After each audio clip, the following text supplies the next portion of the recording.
ಎಲ್ಲರಿಗೂ ನಮಸ್ಕಾರ. Welcome back to Vijaya's kitchen. ಇವತ್ತಿನ ರೆಸಿಪಿಲಿ ಹೆಚ್ಚು ಪೋಷಕಾಂಶಗಳುಳ್ಳಂತಹ ಆರೋಗ್ಯಕರ ಮತ್ತು ರುಚಿಕರವಾದಂಥ ದೋಸೆ ರೆಸಿಪಿಯನ್ನು ಮಾಡ್ತಾ ಇದ್ದೀನಿ. ಇದನ್ನು ನಾವು ಬೆಳಗಿನ ತಿಂಡಿಗೆ ಯಾವುದೇ ರೀತಿ ನೀವು ಮುಂಚೆನೇ ರುಬ್ಬಿಟ್ಕೋಬೇಕು ಮತ್ತು ಫರ್ಮೆಂಟೇಷನ್ ಮಾಡಬೇಕು ಅನ್ನೋದೇನಿಲ್ಲ, ತಕ್ಷಣ ರುಬ್ಬಿ ತಕ್ಷಣವೇ ಮಾಡ್ಕೋಬೋದು. ಈಗ ಮಾಡೋದು ನೋಡೋಣ. ನಾನಿಲ್ಲಿ ಎಲ್ಲ ಬೇಳೆಗಳನ್ನು ಕಾಲು ಕಪ್ಪಷ್ಟು ಮೆಜರ್ಮೆಂಟ್ ಕಪ್ಪಲ್ಲಿ ಹಾಕ್ಕೊಳ್ತಾ ಇದ್ದೀನಿ. ಬ್ರೌನ್ ರೈಸ್ ಮಾತ್ರ ನಾನು ಅರ್ಧ ಕಪ್ಪಷ್ಟು ಹಾಕ್ಕೊಳ್ತಾ ಇದ್ದೀನಿ. ಮತ್ತು ಉಳಿದಂಥ ಎಲ್ಲ ಬೇಳೆಗಳು ಕಡಲೆಬೇಳೆ, ಮೈಸೂರು ಬೇಳೆ, ತೊಗರಿ ಬೇಳೆ, ಸಬ್ಬಕ್ಕಿ, ಹೆಸರು ಕಾಳು ಕಾಲು ಕಪ್ಪಷ್ಟು ಹಾಕ್ಕೊಂಡಿದ್ದೀನಿ. ಮತ್ತು 1 ಟೇಬಲ್ ಸ್ಪೂನ್ನಷ್ಟು ಮೆಂತ್ಯ ಕಾಳನ್ನು ಹಾಕ್ಕೊಂಡಿದ್ದೀನಿ. ಹಾಕಿ ಇದನ್ನು 2 ರಿಂದ 3 ಸರಿ ಎಲ್ಲ ಚೆನ್ನಾಗಿ ತೊಳ್ಕೊಬೇಕು. ತೊಳೆದ್ಬಿಟ್ಟು ಆಮೇಲೆ ಇದಕ್ಕೆ ನೀರಾಕಿ 6 ರಿಂದ 8 ಗಂಟೆಗಳ ಕಾಲ ನೆನೆಸಿಡಬೇಕಾಗತ್ತೆ. ಅಥವಾ ರಾತ್ರಿ ಬೇಕಾದ್ರೂ ನೀವು ನೆನೆಸಿಟ್ರೆ ಬೆಳಗ್ಗೆ ರುಬ್ಕೋಬೋದು. ನಾನಿಲ್ಲಿ ರಾತ್ರಿ ನೆನೆಸಿರೋಂಥ ಬೇಳೆನ ಬೆಳಗ್ಗೆ ಮಿಕ್ಸಿಗೆ ಹಾಕ್ಕೊಳ್ತಾ ಇದ್ದೀನಿ. ನೋಡಿ, ಸ್ವಲ್ಪ ಬೇಳೆಯನ್ನು ಹಾಕ್ಕೊಂಡು ಇದಕ್ಕೆ ಸ್ವಲ್ಪ ನೀರು ಹಾಕ್ಕೊಂಡು ಇವಾಗ ಇದಕ್ಕೆ 3 ಮೆಣಸಿನ್ಕಾಯಿ, 1-2 ಇಂಚಷ್ಟು ಶುಂಠಿ ಮತ್ತು 1 ಸ್ಪೂನಷ್ಟು ಜೀರಿಗೆಯನ್ನು ಹಾಕಿ ಇದನ್ನು ಚೆನ್ನಾಗಿ ನುಣ್ಣಗೆ ರುಬ್ಕೊಳ್ತಾ ಇದ್ದೀನಿ. ರುಬ್ಬಿರೋಂಥ ಬ್ಯಾಟರ್ನ ಇವಾಗ ಒಂದು ಬೌಲಿಗೆ ಹಾಕ್ಕೊಳ್ತಾ ಇದ್ದೀನಿ. ಮತ್ತು ಉಳಿದಿರೋಂಥ ಬೇಳೆ ಏನಿದೆ ಅದನ್ನು ಕೂಡ ರುಬ್ಬಿಟ್ಟು ಹಾಕ್ಕೊಳ್ತಾ ಇದ್ದೀನಿ.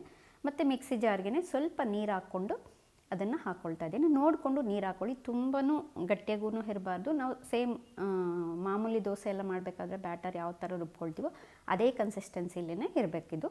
ಇವಾಗ ನೋಡಿದ್ದು ರುಬ್ಕೊಂಡಾಗಿದೆ. ಯಾವುದೇ ರೀತಿ ನೀವು ಫರ್ಮೆಂಟೇಷನ್ ಮಾಡಬೇಕು, ಮೊದಲೇ ರುಬ್ಕೋಬೇಕು ಅಂತ ಏನಿಲ್ಲ, ತಕ್ಷಣ ರುಬ್ಬಿ ತಕ್ಷಣವೇ ದೋಸೆ ಮಾಡ್ಬೋದು, ತುಂಬ ಚೆನ್ನಾಗಿ ಬರುತ್ತೆ. ನಾನಲ್ಲಿ ರುಚಿಗೆ ಸರಿ ಹೋಗೋಷ್ಟು ಉಪ್ಪು ಹಾಕ್ಕೊಳ್ತಾ ಇದ್ದೀನಿ. ಬೇಕಿಂಗ್ ಸೋಡಾ ಅರ್ಧ ಸ್ಪೂನ್ ಹಾಕ್ಕೊಳ್ತಿದ್ದೀನಿ. ಬೇಕಿಂಗ್ ಸೋಡಾ ಬೇಡ ಅನ್ನೋರು ಸ್ಕಿಪ್ ಮಾಡ್ಕೋಬೋದು, ಹಾಗೇನೂ ಮಾಡ್ಬೋದು, ಚೆನ್ನಾಗಿರುತ್ತೆ. ಹೀಗೆಲ್ಲ ಹಾಕಿ ಒಂದ್ಸರಿ ಚೆನ್ನಾಗಿ ಮಿಕ್ಸ್ ಮಾಡಿಬಿಟ್ಟು ನಾನಿಲ್ಲಿ ತವಾನ ಬಿಸಿಗಿಟ್ಟಿದ್ದೆ. ಇವಾಗ ಇದನ್ನು 1 ಸೌಟಷ್ಟು ಹಾಕ್ಬಿಟ್ಟು ಸ್ಪ್ರೆಡ್ ಮಾಡ್ಕೊಳ್ತಾ ಇದ್ದೀನಿ. ಇಲ್ಲಿ ನಾನು ನಾನ್ ಸ್ಟಿಕ್ ತವ ಆಗಿರೋದ್ರಿಂದ ಮೊದಲೇ ಎಣ್ಣೆಯನ್ನು ಹಾಕ್ಕೊಂಡಿಲ್ಲ, ಹಾಗೆ ಡೈರೆಕ್ಟಾಗಿ ಹಾಕ್ಕೊಂಡಿದ್ದೀನಿ. ಒಂದು ವೇಳೆ ನೀವು ಐರನ್ ತವ ಏನಾದರೂ ಹಾಕಿದರೆ ಮೊದಲು ಒಂದು ಸ್ವಲ್ಪ ಎಣ್ಣೆ ಹಾಕಿ ಸ್ಪ್ರೆಡ್ ಮಾಡಿ ಆಮೇಲೆ ದೋಸೆನ ಹಾಕ್ಕೊಳ್ಬೇಕಾಗುತ್ತೆ.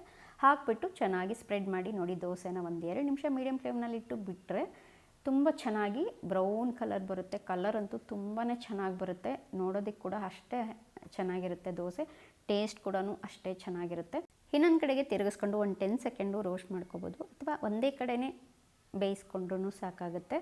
ಕಲರ್ ಅಂತೂ ತುಂಬಾ ಚೆನ್ನಾಗಿದೆ ದೋಸೆದು, ಮತ್ತು ರುಚಿನೂ ಅಷ್ಟೇ ಚೆನ್ನಾಗಿರುತ್ತೆ. ಯಾವುದೇ ಒಂದು ಚಟ್ನಿ ಪಲ್ಯಗಳ ಜೊತೆ ಸರ್ವ್ ಮಾಡ್ಕೊಳ್ಬೋದು. ತುಂಬ ರುಚಿಕರ ಮತ್ತು ಆರೋಗ್ಯಕರವಾದಂಥ ಈ ಒಂದು ಸಿಂಪಲ್ ಆ್ಯಂಡ್ ಟೇಸ್ಟಿಯಾಗಿರುವಂಥ ದೋಸೆ ರೆಸಿಪಿ ನಿಮ್ಮೆಲ್ಲರಿಗೂ ಇಷ್ಟ ಆಗಿದ್ದರೆ ಒಂದು ಲೈಕ್ ಮಾಡಿ, ಶೇರ್ ಮಾಡಿ, ಕಮೆಂಟ್ ಮಾಡಿ. Thank you for watching.